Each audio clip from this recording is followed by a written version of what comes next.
of legislation, oversight, and representation of the people of Kenya with dignity and purpose. Honorable members, as we move closer to the election cycle, we must also remain alive to the political environment that naturally accompanies such a period.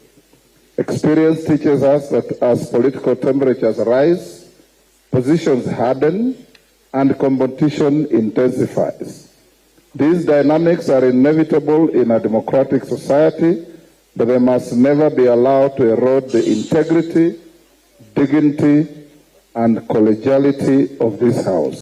Now, the principal of Kingdom Calvary Theological College, KCTC, Dr. Charles Mwangi, has condemned an alleged attack that took place at ACK Witima Church in Nyeri County last Sunday, describing it as a serious threat to freedom of worship and an example of growing state interference in religious affairs. Dr. Mwangi was reacting to claims by Democracy for Citizens Party leader Rigathi Gachagua, who alleged that he was attacked by goons escorted by police officers while attending the church service. Speaking during an interview with EBN TV, Dr. Mwangi faulted the government for what he termed as undue involvement in religious institutions, insisting that churches should be allowed to manage their own affairs without political or state control.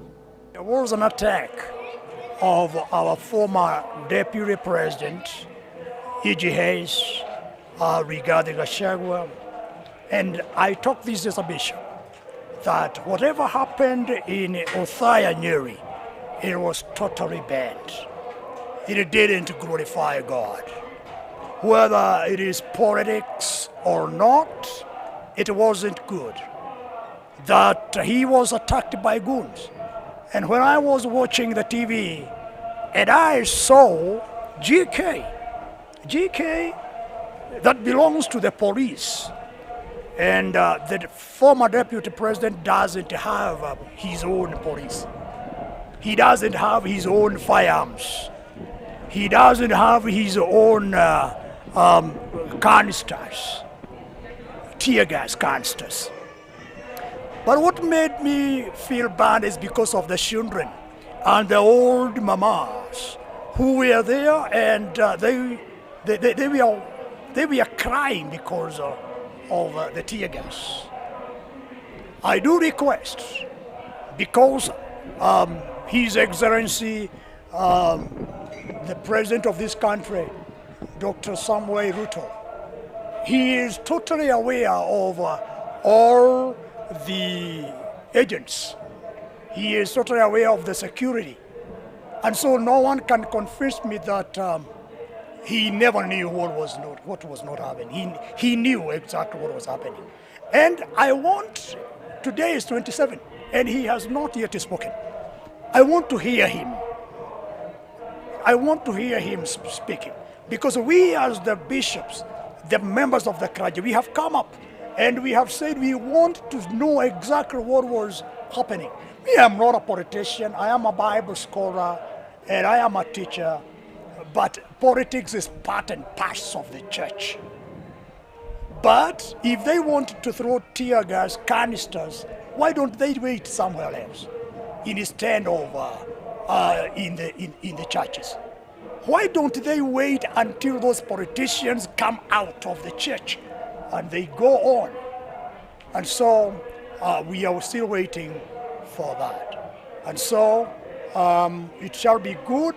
Right now, let's talk matters education. And Naroki's Member of Parliament, Ken Kiloku, has announced a 3-day mobile exercise aimed at tracking all learners who are yet to report to senior school as the government steps up efforts to reinforce the 100% transition policy under the new education system. Speaking at the Narok East Constituency Development Fund office in Nairega, Nkare, during a verification of bursary applications, Kiloko said it was worrying that a significant number of grade 10 learners were still at home despite the law requiring all students to proceed to senior school. Now, the legislator called on parents and guardians to take responsibility for their children's education and ensure they report to school without delay, noting that failure to do so undermines national education policy.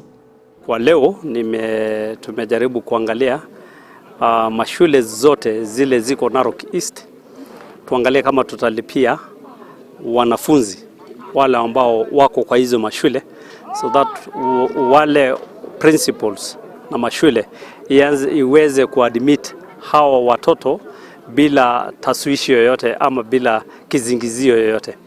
Na nashukuru mashule kama St. Anthony's, Kekonyuki. Jana nimepata ya kwamba karibu watoto 100 wameingishwa kwa hizo mashule mawili kwa sababu ya haya. Na tunaitikia wito ya rais ya kusema kila mwanafunzi hakikisha kwamba ako shule ama ameenda shule. Na unajua hizi ni wakati ngumu sana. Kuna ukame kwa hii county, kuna ukame kwa hii Narok East, na tunashukuru Mungu some part of it ziko sawa, lakini unaona watoto wamepita lakini wako. Right, moving on, the Kingdom Calvary Theological College, that is the KCTC, on Tuesday conducted a special training session for its students at its Umoja branch in Nairobi, preparing trainees for service in ministry and leadership in the church. The institution, which equips believers with a strong calling and passion to serve and advance the gospel of Christ, is scheduled to hold its graduation ceremony on 21st August of 2026 for its current trainees. Kingdom Calvary Theological College has additional branches in Machakos and Kiambu counties, as well as several other locations across the country, enabling students from diverse religions to receive in-depth theological education and spiritual nourishment. My name is Kate Gathoni. I'm the administrator of KCTC since the year 2020. KCTC means Kingdom Calvary Theological College, where we equip servant leaders into good knowledge of the Word of God by training them in the Bible school. It's a Bible school. No. This is one of the branches we have here in Umoja, which this is the oldest. We have Kiambu, we have Matu, we have Lakisama, and Lamu. And we also intending to be in Moranga very soon. The only thing you need to have is a desire in knowing the Word of God. And we provide with books. We have material for teaching in the Bible school. The only thing is availability and your desire to the Word of God. At the moment, we don't offer scholarship, but when we have students who have desire to learn and to know the Word of God, we look into terms of payment and terms of agreement and how we can assist them. I'm Bishop Dr. Charles Mwangi, the presiding bishop of the Ambassadors of God churches here in Kenya, or that is the AGC. I'm also the principal of KCTC. KCTC stands for Kingdom Calvary Theological College, just as our administrator has said. I have been teaching in Bible schools for the last 32 years within East and Central Africa. And I can say we have a log of pastors. We can pick them out through Bible schools. And that is why KCTC exists. Any person preaching through the media, through the TV, and has a Bible, maybe a bad doctrine, I will tell. And okay, for that person who is preaching a bad doctrine, I have no power, okay, to deal with him. That is where now the government comes in. Now, long-distance truck drivers in Kenya have raised concerns of alleged violations of their rights by security officers and some employers, citing excessive road restrictions and unfair labor practices. Speaking on behalf of the drivers, Roman Waema condemned the increase in roadside restrictions used by security personnel, claiming they often harass drivers, demand bribes, disrupting transport operations. Waema called on the Interior Cabinet Secretary Kipchumba Murkomen to address the issue by installing speed cameras along highways. A move, he says, will streamline cargo transportation across East and Central Africa. In addition, to roadside challenges, Waema highlighted exploitation by some employers through unfair contracts, noting that while some drivers are paid as little as 25,000 Kenya shillings, others in similar roles earn 41,800 Kenya shillings.